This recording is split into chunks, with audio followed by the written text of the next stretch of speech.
Hey, come see us on tour. We'll be in Duluth, Georgia, Jacksonville, Florida, Los Angeles, Tempe, Arizona, and Burbank, California. Go to jimmydore.com for a link for those tickets. You know, you're famous for your Twitter files reporting, and this is happening right now.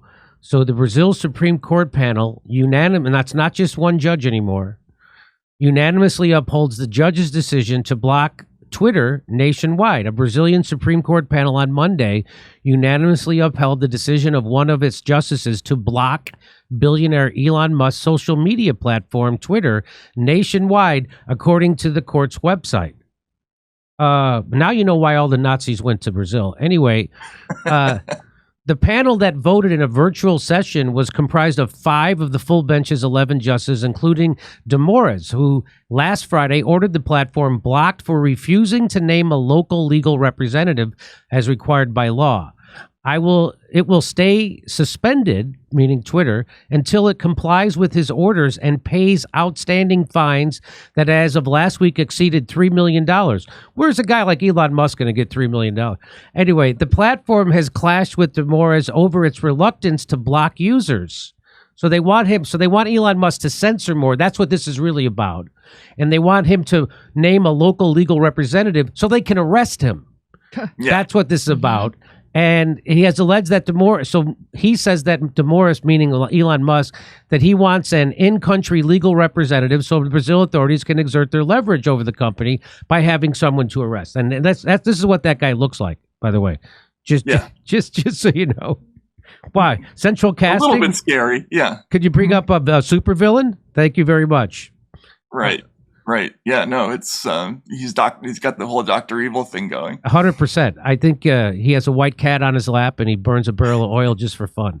Dore also set a daily fine of 50,000 reais, or that's $8,900, for people or companies using virtual private networks or VPNs to access X. Boy, by the way, I didn't know I needed a VPN. Now I know why. They're making them more popular than ever by doing this.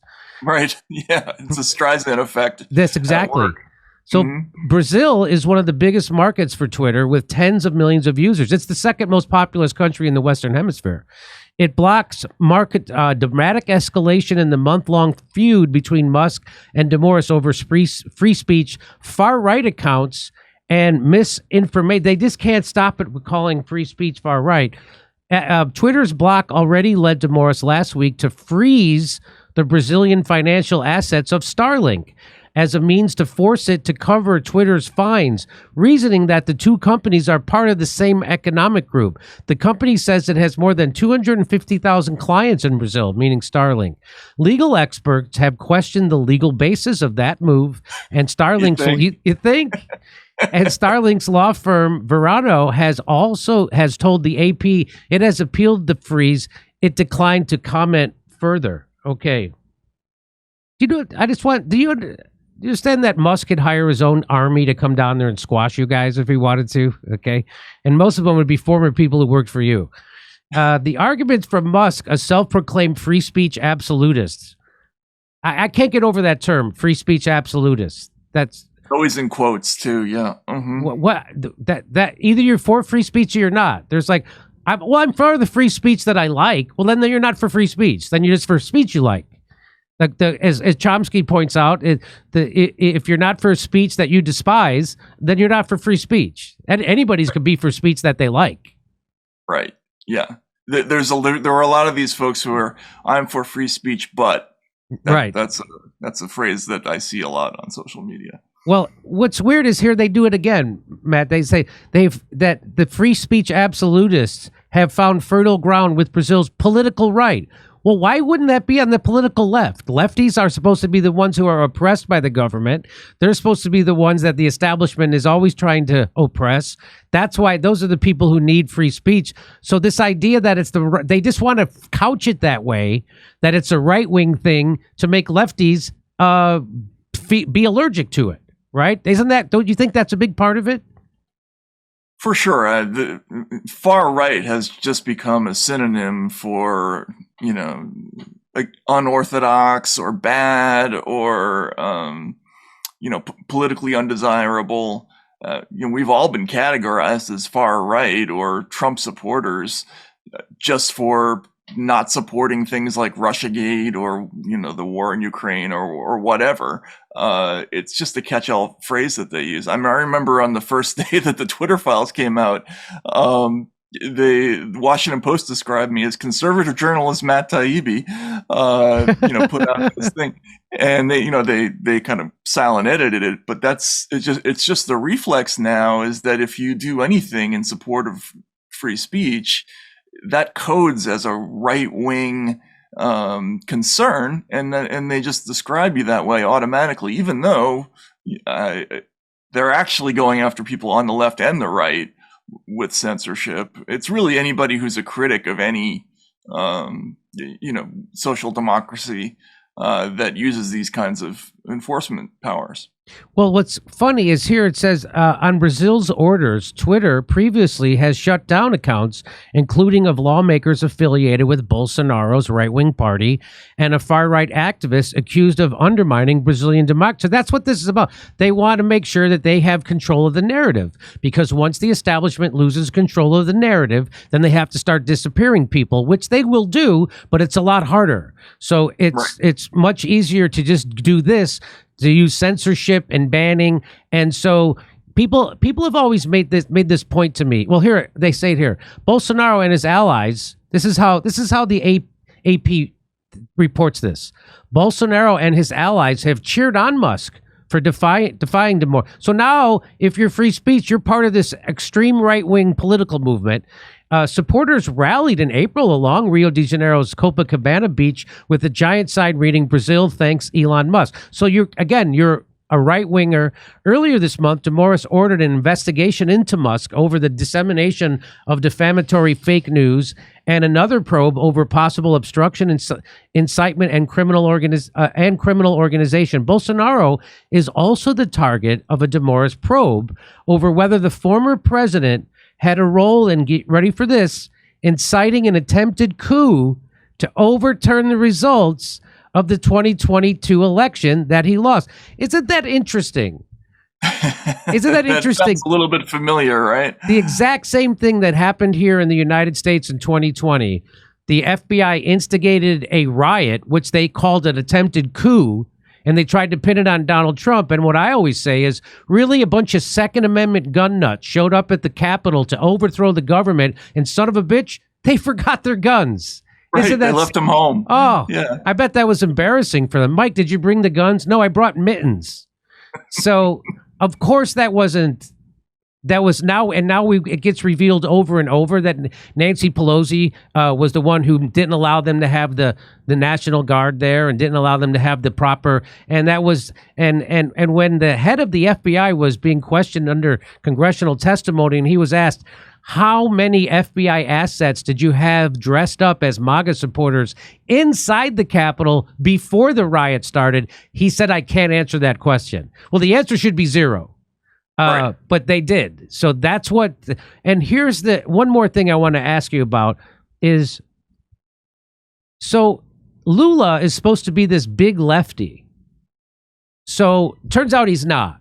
Turns out Lula bent the knee to the CIA and the establishment. So let me just get people caught up to speed.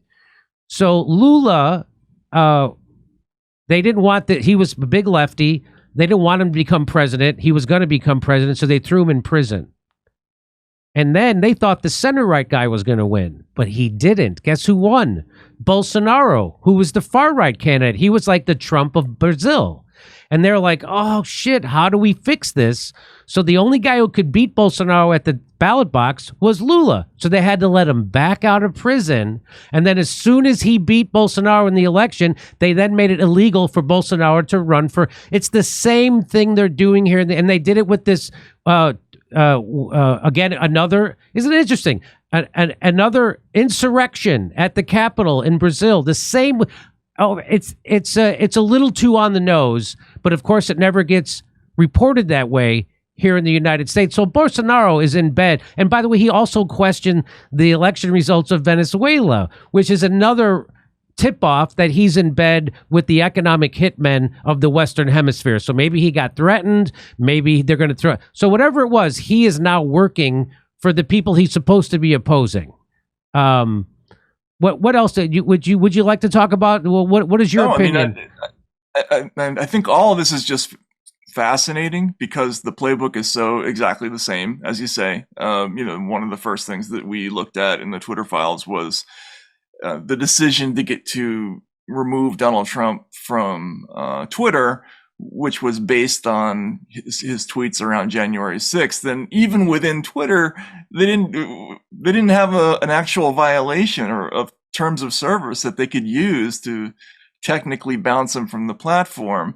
But they were getting all these calls from all over the place, from Washington, and they eventually sort of adjusted their definition of incitement to become this more stochastic terrorism-like thing, where it was the entire holistic effect of his tweets and the likelihood that those would inspire people to violent conduct. And this is the same kind of standard they're trying to impose in Brazil now, and in Europe, by the way, with the Digital Services Act, which is the absolute template for the kind of law that all these countries want to impose eventually, which is like a sort of mandated, involuntary, deputized censorship situation.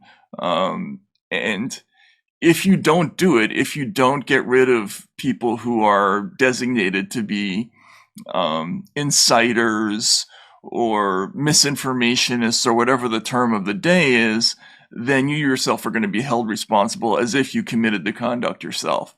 And, that's a very serious thing. I think it's not an accident that Mark Zuckerberg freaked out and sent a letter last week, because I think he sees the writing on the wall that there's this bizarre movement out there that is going to hold all these people, is going to force them into doing this very, very extreme thing, for in perpetuity, forever, and not get a whole lot in return. And it's very scary, I think. So here's what the Wall Street Journal. So here's how they reported Lula siding against Elon Musk. A quote from Lula is, "The world is not obliged to put up with Musk's far-right ideology just because..." He was a Democrat 5 minutes ago, right? I know. Just like RFK Jr., just like Tulsi. Far-right ideology just because he is rich. Brazil, one of the world's largest democracies, shut down Twitter over the weekend after Supreme Court Justice Alexandra de Moraes outlawed the social media platform for failing to suspend accounts that he asserted contained hate speech and misinformation. So this is and they also, in January 2023, thousands of anti-government protesters stormed Congress, the presidential palace, and the Supreme Court in what De Silva has claimed was a coup attempt. So so Lula is completely compromised. You can't trust a thing he says or does. And by the way, he's mandated the COVID vaccines. So he's completely rolled over for the economic hitmen and the CIA, and he's looking out for himself. That's what happened. Everybody thought Lula was a hero. He's not. Doesn't that make you lose respect for the CIA and for some of these institutions that they can't come up with two different stories? Isn't that amazing? Yeah. Right? I mean, come on. At least make it a little bit different. Even the worst Hollywood writers, when they do a sequel, they don't just do it all over again, from the beginning. But this stuff is really just exactly the same. So it is embarrassing. And the Lula thing, I think you can see it in the way that Glenn Greenwald responded to all of this. Like, I mean, he used to be a fan, and now clearly not, right? So it's just part of this movement all around the world, all over the westernized world, where if platform owners don't go along with this, sort of satanic bargain about speech, then they're going to face the most extreme consequences. It's going to be huge financial penalties. And, if you don't leave a hostage in the country, like de Moraes is demanding, we're going to punish you for that, or, like Dore, they're going to be arrested. It's incredible. This would have been unthinkable 10 years ago. I mean, this is, I hate to, be a word police person, but this is what fascism is. This is when the elite, the establishment, control you by suppressing your speech and by demonizing you and controlling that propaganda. They're propagandizing their own people, just like they're propagandizing their own. You know, when I had, it was a heartbreaker for me when I had Cornel West on the show, and I was showing him similar things about how the same statutes, the same RICO statute, which are only supposed to be used for the mafia, they were using it against Donald Trump, and the same statutes and the same grand jury that they're used against Donald Trump in Georgia, they're using against Stop Cop City protesters. And I said, do you not see the game they're playing? Anybody who goes against the establishment, they're going to criminalize. And he said, he called me a Trump supporter for that. So that was a big heartbreaker because it takes courage to say that. I knew I was going to be called a right winger. I was going to be called a Trump supporter for saying that. But you know, I couldn't say it and look. I couldn't not say it and look myself in the mirror. Apparently, Cornel West doesn't have that problem. He can pretend, but it's disappointing. I mean, Cornel West has always been the kind of person who I always thought was outspoken almost to a fault, right? Like he was always, I thought, very courageous and willing to kind of take a hit over something. But everybody draws the line with Donald Trump. They just can't go there. When it comes to, especially when it comes to an issue of like civil liberties and Trump.